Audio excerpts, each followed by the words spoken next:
नमस्कार। आज हम 15वीं सदी के एक बहुत ही महान कवि संत रैदास की दुनिया में चलने वाले हैं। उनकी 2 कविताएं हैं और इन कविताओं में भक्ति और बराबरी को लेकर कुछ बहुत गहरा छिपा है। तो चलिए साथ मिलकर उनके शब्दों के पीछे के अर्थ को समझते हैं। तो देखिए, हम अपनी बात को 4 हिस्सों में देखेंगे। सबसे पहले संत रैदास के बारे में थोड़ी जानकारी लेंगे, फिर उनकी पहली कविता पर आएंगे जिसमें भक्ति की कुछ कमाल की तुलनाएं हैं। उसके बाद दूसरी कविता में ईश्वर की कृपा को समझने की कोशिश करेंगे और आखिर में ये देखेंगे कि रैदास का संदेश आज भी इतना जरूरी क्यों है। चलिए तो कविताओं में डूबने से पहले ये तो जान लें कि ये इतने शक्तिशाली शब्द कहने वाले संत रैदास आखिर थे कौन।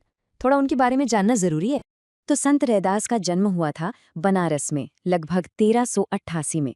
वो कबीर के समकालीन थे, मतलब उन्हीं के समय के, और ठीक कबीर की ही तरह एक महान संत कवि माने जाते हैं।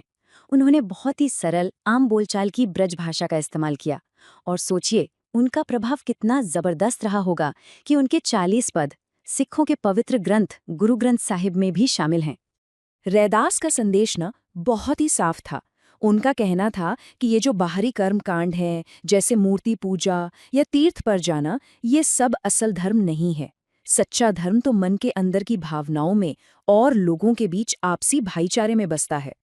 अच्छा, अब आते हैं उनकी पहली कविता पर।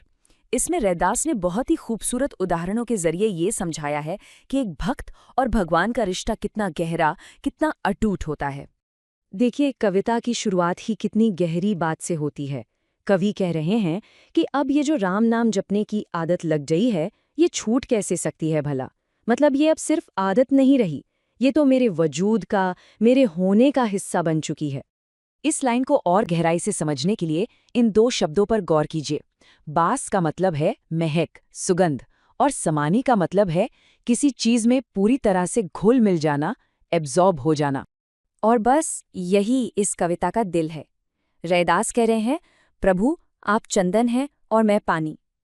जैसे चंदन की खुशबू पानी के कड़कड़ में समा जाती है ना, बिल्कुल वैसे ही आपकी भक्ति मेरे रोम रोम में बस गई है। अब दोनों अलग अलग हैं ही नहीं, एक हो चुके हैं।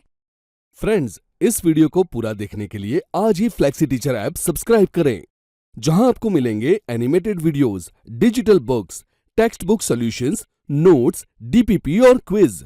और हाँ, flexi teacher app mobile, TV और कंप्यूटर पर अवेलेबल है।